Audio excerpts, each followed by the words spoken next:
Hidoyat libosidagi jaholat.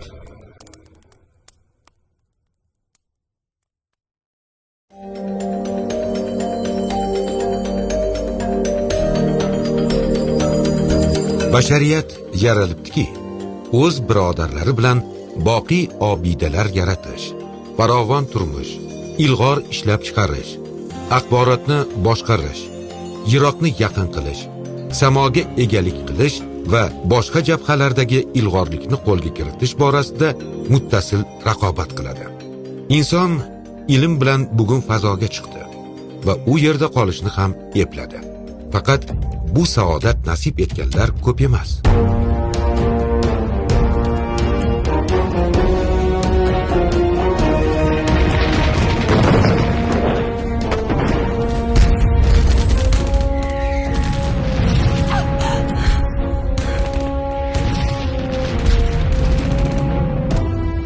Jaholat xalal bermaganda edi, siz tasvirda ko'rib turgan kurrai arzning barcha qismi nurlarga burkangan bo'lardi.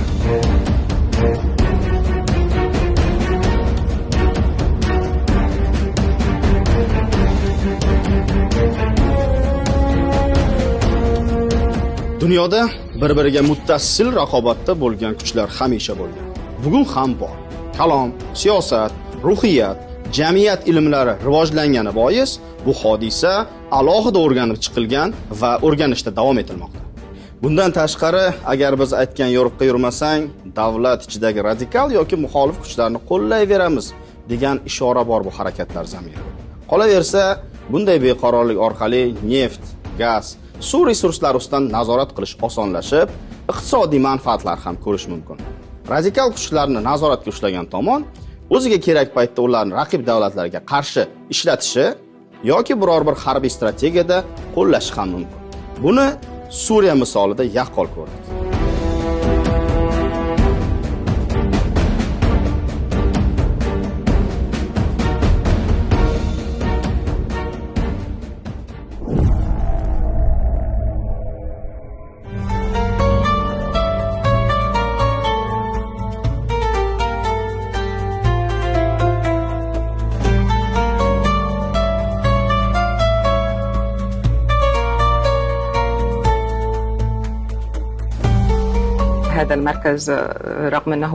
Men yetakchilik qilayotgan ushbu idoraning tashkil etilganiga endigina 7 yil to'ldi. Al-Azhar observatoriyasi deb ataluvchi ushbu markaz turli tillarda radikal va mutaassib fikrlarga qarshi kurashish bilan shug'ullanib keladi.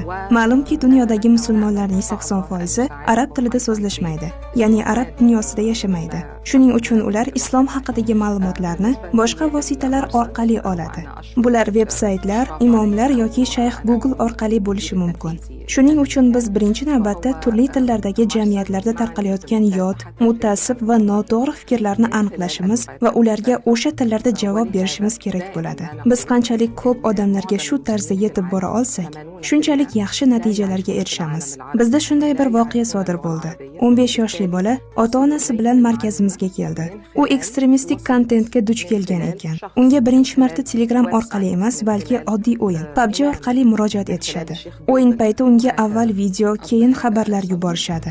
U bilan shaxsiy aloqa o'rnatilgach, so'ngra Telegram orqali uzoq va kuchli ta'sir o'tkazishgan.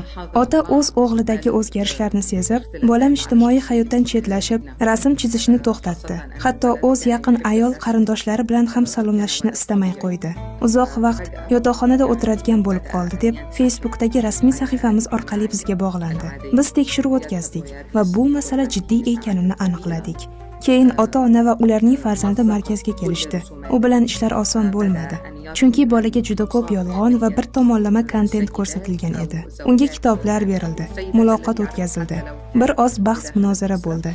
U Al-Azhar universitetiga va Al-Husayn jome masjidiga ekskursiyaga olib borildi. Shundan keyingina unda to'g'ri fikrlash jarayoni boshlandi. U avvaliga o'z qarashlarini qat'iy turib himoya qildi, lekin vaqt o'tib o'zgardi. Endi u foydali shaxs. Agar bu jarayon bo'lmaganda, balki u IShID safidagi jangchiga aylanib ketishi mumkin edi. U endi biz bilan hamkorlik qilyapti. Ba'zi tashabbuslarda faol qatnashyapti. Ushbu voqea orqali biz barcha ota-onalarga murojaat qilmoqchimiz. Farzandingizga e'tiborli bo'ling. Agar unda qandaydir katta o'zgarish sezilsa, qiziqishlarini yo'qotsa, o'zini olib qocha boshlasa, aslo beparvo bo'lmang. Har bir ota-ona farzandini kuzatib borishi kerak. Zero hozirgi davrda har bir bola ekstremizm qurboniga aylanish ehtimoli nihoyatda yuqori. Bizning eng muhim vazifalarimizdan biri yoshlarni ekstremizmdan himoya qilish, ularni madaniy va ilmiy dunyoga jalb etish, shu bilan birga ma'rifat, bag'rikenglik, boshqalarga hurmat va ishonch qadriyatlarini singdirishdir.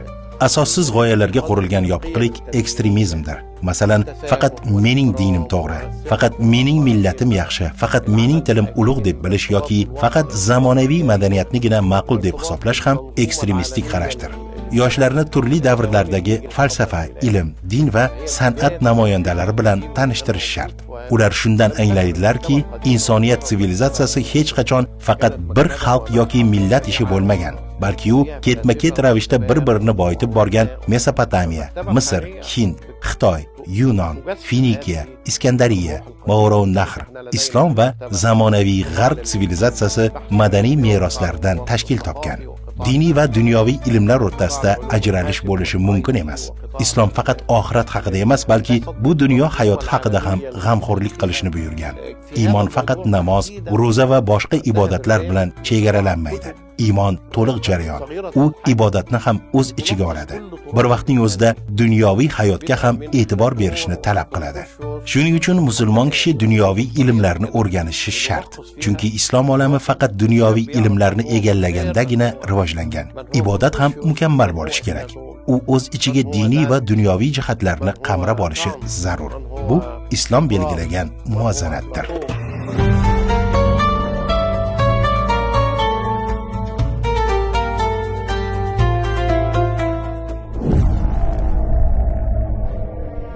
Diniy radikalizm islom dini belgilagan muvozanatga daxldor emas. Bu ijtimoiy fenomenga bepisand qarash, loqaydlik qilish, uning ustida turli ijtimoiy eksperimentlar o'tkazish juda xatarli. Bunday urinishlarning deyarli barchasi hozirga qadar inqirozga uchrab, butun mintaqani qamrab halokatli zilziladan ko'ra kattaroq fojialarga sabab bo'lgan. Qolaversa, bir necha 10 yillardan beri biror bir yurtni istilo etish, itoatda tutish, davlatning hududiy yaxlitligiga rahna solish, mustaqilligidan qisman yo to'la judo etishda diniy radikalizmdan ustamonlik bilan foydalanayotgani jiddiy hushyorlikni talab etadi. Bunday g'arazli harakatlarning mavjudligini tadqiqotchi olimlar allaqachon isbotlagan. Fransuz sharqshunosi, siyosatshunos va yirik dinshunos ekspert Olivier Roy diniy radikallashuv hodisasini o'rganishga bag'ishlangan tadqiqotlardan so'ng 2005-yil bundan 20 yil muqaddam shunday istehzoli savolni o'rtaga tashlagan edi. Islom radikallashyaptimi yoki radikallashuv islomlashyaptimi? Ushbu hodisa bilan bog'liq jarayonlarni diqqat bilan kuzatgan har bir kishi diniy radikalizmni zamonaviy dunyoning istilochilik borasidagi yangi fenomeni degan bo'ladi. Siyosat, san'at, texnologiya, sanoat, sun'iy idrok va farovonlik borasida ilgarilab ketgan mamlakatlarda shubhasiz ilm taraqqiy etgan. Buning aksi hukm surayotgan makonlarda esa afsuski jaholat ildiz otganini ko'ramiz. Alloh subhanahu va taolo aynan shunday qavmlarga ishora o'laroq A'rof surasining 179-oyatida shunday marhamat qiladi. Biz jahannam uchun ko'pgina jin va insonlarni yaratdik. Ular haqni anglash uchun qalblarga egadirlar, lekin anglamaydilar. Ko'zlari bor, lekin ko'rmaydilar. Quloqlari bor, lekin eshitmaydilar. Ular chorvaga o'xshaydilar, balki ulardan ham zalolatdadirlar. Ana o'shalar g'ofillardir. Ilmga loqaydlik, hunar egallashga bo'lgan beparvorlik bugun ham ko'plab mamlakatlarni yer sharining zulmatga burkangan puchmoqlarida yashashga mahkum etgan. Buning yana bir sababi bor. Ziyoli qatlamimiz geosiyosat deb ataydigan omil u. Geosiyosat davlat manfaatlarini o'z hududlaridan tashqarida ta'minlashga qaratilgan siyosatini, uning joylashuvi, tabiiy resurslari, qo'shnilari va strategik yo'llari belgilab beradigan katta kuchlar orasidagi manfaatlar to'qnashuvini ifoda etuvchi tushuncha. Oddiy qilib aytganda, turli mamlakatlar o'rtasidagi katta shaxmat o'yinidir. Unda har bir hudud, daryo, tog', dengiz yo'li yoki gaz quvuri, hatto xalq ham alohida ahamiyat kasb etadi. Bu o'yinda geosiyosiy raqibni zaiflashtirish, uning iqtisodiy va siyosiy salohiyatini susaytirish, strategik hudud va resurslar ustidan nazoratni qo'lga kiritish yoki boshqa g'arazli maqsadlar ko'zlangan holda turli nayranglar qo'llaniladi. Aholini radikallashtirish, jamiyatni mafkuraviy yoki diniy bo'linishlarga undash, yoshlarni nomuvofiq ta'lim yoki biror davlatda diniy mutaassiblikni dastaglagan holda dunyoviy ilmda rivojlanishiga yo'l bermaslik shunday nayranglarning biridir.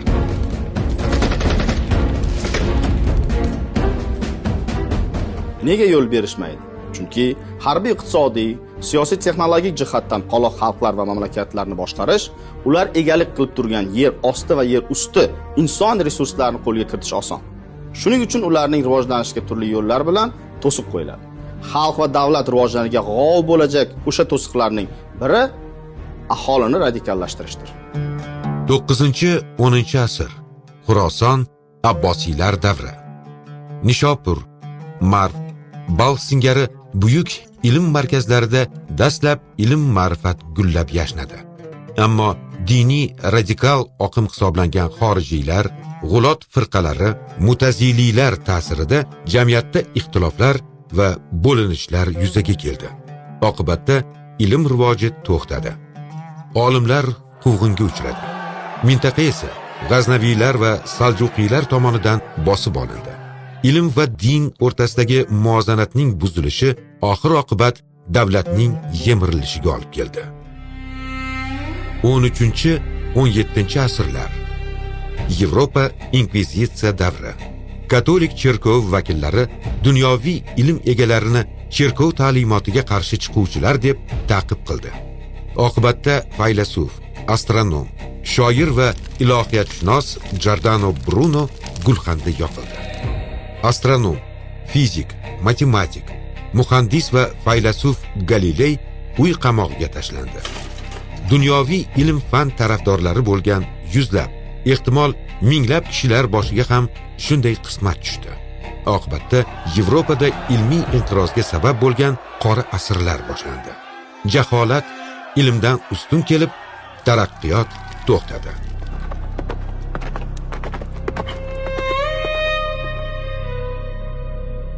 Yigirmanchi 21 asrlar Afg'oniston 1970-yillardan keyin tashqi ta'sir va ichki qarama-qarshilik natijasida jamiyat ichida diniy radikal fikrlar ustuvor bo'la boshlagani oqibatida tinch aholi urush girdobida qoldi.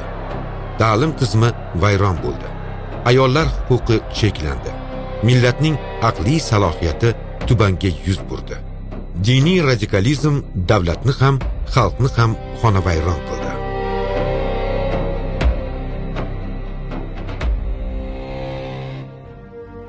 Radikallashuv xalq uchun ham, davlat uchun ham yaxshilikka olib kelmas ekan. Unda nega bu ijtimoiy hodisaga qarshi turilmagan?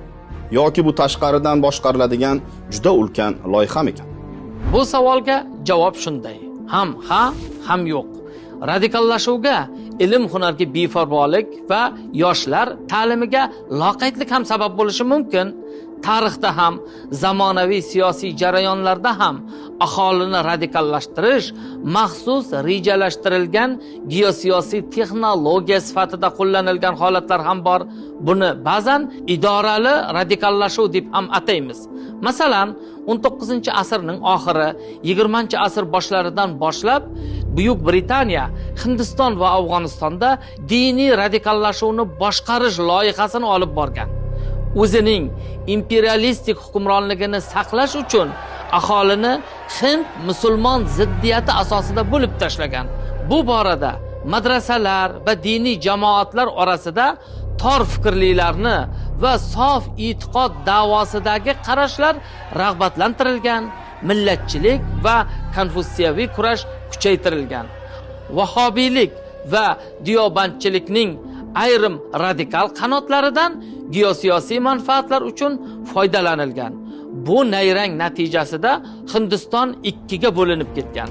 Afg'onistonda esa doimiy ziddiyat muhitiga zamin yaratildi. 1979-89 yillar mobaynida esa sobiq Sovet ittifoqi va AQShning Afg'oniston jang loyihasiga guvoh bo'ldik.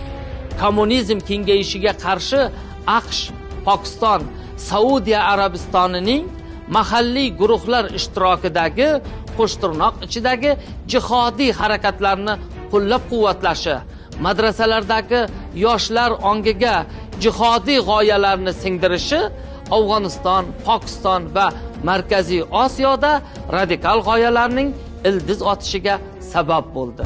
2010-2020 yillarda Yaqin Sharqda sodir bo'lgan Arab bahori inqiloblarini yodga olishimiz mumkin. Bu hodisalar chetdan turib boshqarilgan radikallashuv hodisasining bir ko'rinishi bo'lib, g'arazli davlatlarning turli razvedka tizimlari tomonidan ma'naviy bo'shliqni radikal g'oyalar bilan to'ldirishga bo'lgan urinishning asosiy qismi desak mubolag'a bo'lmaydi. Natijada Liviyada Qaddafiy rejimi yiqilgandan keyin Ansor ash-Shariya va boshqa jangari guruhlar uchun maydon ochildi. Suriyada turli davlatlar qo'llagan qo'zg'olonchilar keyinroq IShID terroristik tashkilotini shakllantirishdi. Xalqlarni radikallashtirish harakatlari hech qachon to'xtamaganligini tarixni o'zi ko'rsatib turibdi. Qariyb 3 asrga yaqin vaqt mobaynida targ'ib etib kelinayotgan soxta salafiylik g'oyalari ham bugun aholini radikallashtirish,dagi eng ulkan loyiha sifatida yashab kelayotganligi hech kimga sir emas. Go'yoki sof islom g'oyalarini keng targ'ib qilish, yosh avlodni shu yo'nalishga jalb qilish, mahalliy diniy an'analar o'rniga chetdan kirib kelgan yoki qotib qolgan qarashlarni qaror toptirishga urinish hanuzgacha kuzatilmoqda. Bunday holatlar faqat islom dini doirasida emas, aksar din vakillari orasida uchrashishini ko'rishimiz mumkin. Afrika va Lotin Amerikasida, Kolumbiya va Venesueladagi diniy va etnik davodagi ijtimoiy guruhlar bugunga kelib allaqachon geosiyosiy ta'sir vositasiga aylangan. Ana xolos. Bu hodisalarning hammasi g'irromlik bilan sahnalashtirilgan juda katta spektakl bo'lib chiqyaptimi shunda? E'tiqod bilan bog'liq bo'lgan aksar oqimlar, harakatlar, guruhlar ayrim g'arazli kuchlarning, ya'ni 3-tomonning o'ylab topgan fitnasi ekanda. Bunday eksperimental loyihalar haqida soatlab so'zlash mumkin. Ammo biz keltirilganlar bilan kifoyalanamiz.